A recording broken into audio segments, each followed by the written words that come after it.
Bonjour à tous, merci de suivre ce troisième et dernier lundi d'Investir Day.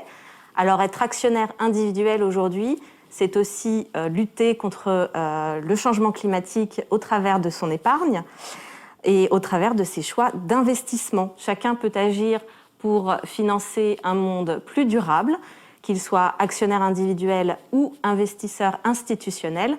Et la finance, justement, a un rôle majeur à jouer dans cette bataille. On va en parler aujourd'hui avec notre invitée, Céline Soubrane. Bonjour. Bonjour. Vous êtes directrice de la responsabilité d'entreprise du groupe AXA. AXA qui, dans son secteur, est leader en matière de lutte contre le changement climatique. Est-ce que vous pourriez nous expliquer en quoi consiste la stratégie d'AXA en la matière? Une stratégie qui est plutôt ambitieuse et que vous développez déjà depuis plusieurs années. Effectivement, alors nous, notre métier, c'est effectivement de protéger des risques. Et chaque année, on publie un rapport, le rapport des risques futurs, le Future Risk Report, qui croise le point de vue d'experts du risque et de l'opinion publique mondiale dans les différentes zones géographiques où le groupe est présent, l'Europe, l'Asie, l'Amérique latine, l'Amérique du Nord, l'Afrique. Et cette année encore, bien qu'on ait été impacté par cette pandémie et la crise du Covid, c'est vraiment le risque climatique qui se classe en seconde préoccupation de l'opinion publique mondiale juste après la pandémie. Et donc on voit à quel point aujourd'hui le sujet est prégnant partout sur le globe. Et donc c'est pour ça que chez AXA, on a décidé d'agir très tôt, de façon globale. Et donc, dès 2015, juste avant la fameuse COP21 et les fameux accords de Paris, dont on fêtera d'ailleurs l'anniversaire le 12 décembre prochain, les 5 ans, nous, on a décidé, dès 2015, de désinvestir du charbon. Alors, c'était une décision importante. On a été vraiment les premiers dans le secteur financier, au niveau international, à prendre cette décision de retirer nos investissements du secteur du charbon, le charbon parce que c'est effectivement l'énergie la plus émettrice de CO2. Et au-delà des décisions qu'on a prises, je pense qu'on a vraiment contribué à réellement tirer la sonnette d'alarme et surtout de sensibiliser sur le fait qu'on soit une entreprise, un investisseur institutionnel ou même un épargnant à titre individuel, la façon dont on place son argent peut déterminer notre avenir, celui de la planète. Et donc on a vraiment lancé un mouvement collectif, c'est parti de France, d'une société française, d'un groupe français. Et aujourd'hui, c'est 60% du secteur financier qui nous a suivis, puisque c'est 60% aujourd'hui du secteur financier mondial qui a une politique climat, qui a une politique charbon. Et nous, effectivement, on a développé une stratégie très complète. On actionne tous nos leviers. L'investissement, bien sûr, on y reviendra, l'assurance, mais aussi la recherche. Je pense aussi que c'est des sujets sur lesquels il faut se baser sur la science, il ne faut pas faire d'idéologie. Et donc, ça fait 10 ans qu'AXA a investi dans la recherche fondamentale, 250 millions d'euros, et c'est un tiers qui ont été consacrés au climat, avec les phénomènes aussi corrélés de perte de biodiversité. Et c'est aussi sur cette connaissance que se base aussi l'engagement de nos collaborateurs. On a 120 000 collaborateurs dans le monde. Et c'est intéressant parce qu'on a des groupes, en France par exemple, on a 400 collaborateurs qui se sont constitués.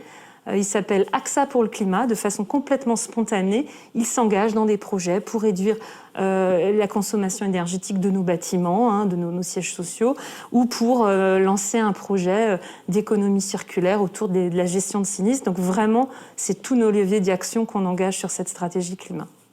Alors vous l'avez évoqué d'un mot, AXA a une double casquette, à la fois assureur et investisseur. En tant qu'investisseur d'abord, quels sont les leviers à votre disposition pour promouvoir une économie bas carbone, pour avoir une économie, une finance plus durable? Alors effectivement, la feuille de route aujourd'hui sur les investissements, elle est claire. On l'a annoncé il y a un an. On a franchi une nouvelle étape dans cette stratégie climat après la période pionnière que je viens d'évoquer. Et là, on a vraiment des engagements très clairs qui sont publics. Le premier, c'est la sortie définitive du charbon, puisqu'on a eu une approche progressive. Mais la sortie définitive du charbon d'AXA, elle sera effective en 2030 pour l'Europe et les pays de l'OCDE, 2040 pour les pays émergents, parce qu'il faut leur laisser un petit peu plus de temps pour s'adapter. Le deuxième engagement, c'est une target d'investissement vert, un objectif d'investissement vert de 24 milliards. Donc là, c'est très simple, c'est des investissements dans des projets d'infrastructures vertes, des énergies renouvelables ou l'électrification, par exemple, de la Poste, de toute la flotte automobile de la Poste. Ça peut être ce type de projet. Et puis, le troisième grand engagement, c'est l'alignement de nos portefeuilles sur une trajectoire 1,5 degré. Alors, ça veut dire quoi? C'est qu'une fois qu'on a agi d'un côté sur des exclusions, des industries les plus émettrices de CO2 avec le charbon, de l'autre côté fixer une target ambitieuse d'investissement vert, il reste les 600 milliards de fonds propres qu'on a chaque année.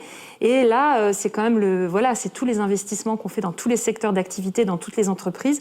Et là, pour agir, on a inventé une métrique qui nous permet aujourd'hui de connaître la contribution de ce portefeuille au réchauffement climatique, de calculer finalement la température de notre portefeuille. Aujourd'hui, on sait qu'elle est 3,2 degrés.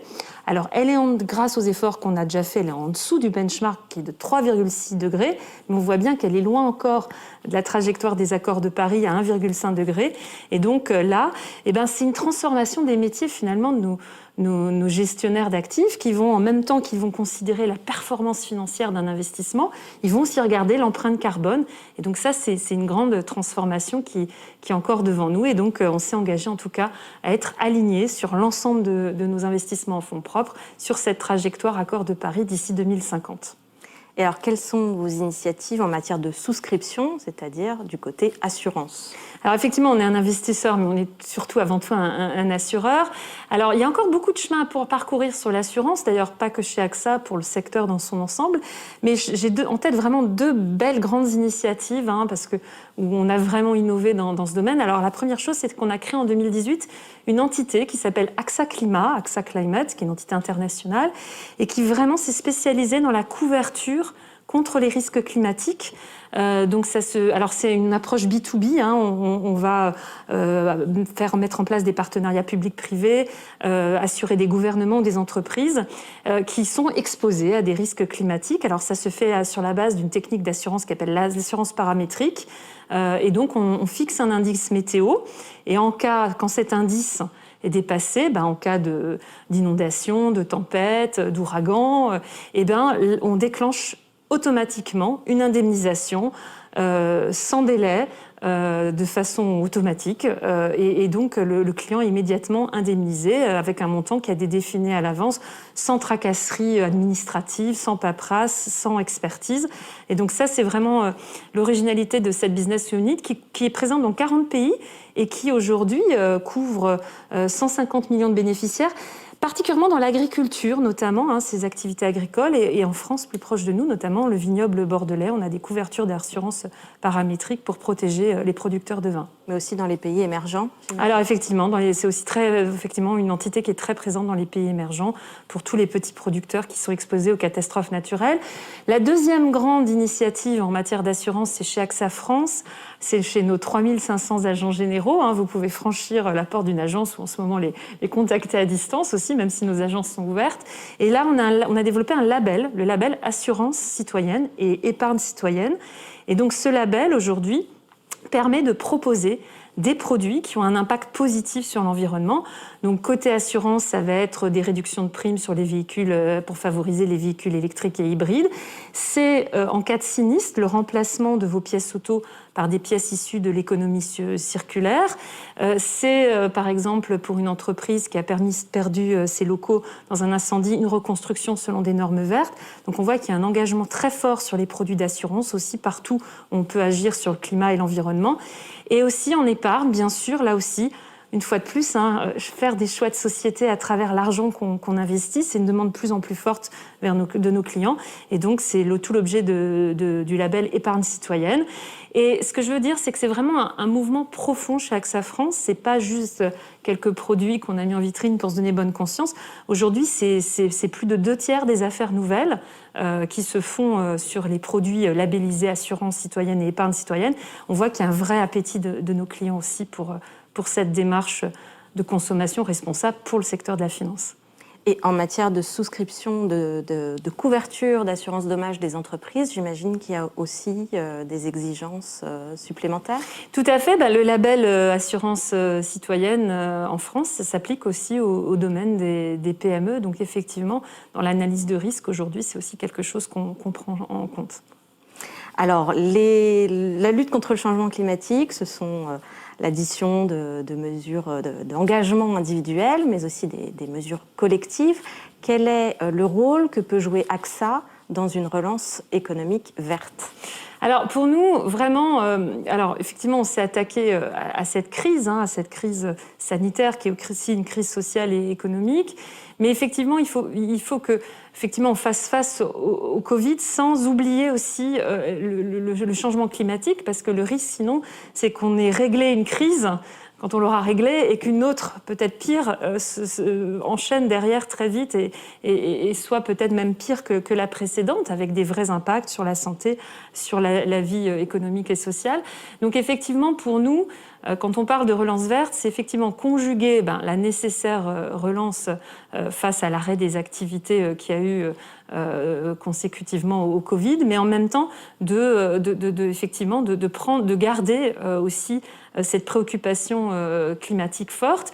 Donc effectivement, quand on parle de relance verte, on parle de quoi ? On parle là encore de flux financiers qui vont être injectés dans l'économie, notamment par les gouvernements et l'Union européenne. Et effectivement, les capitaux privés vont aussi participer à cet effort.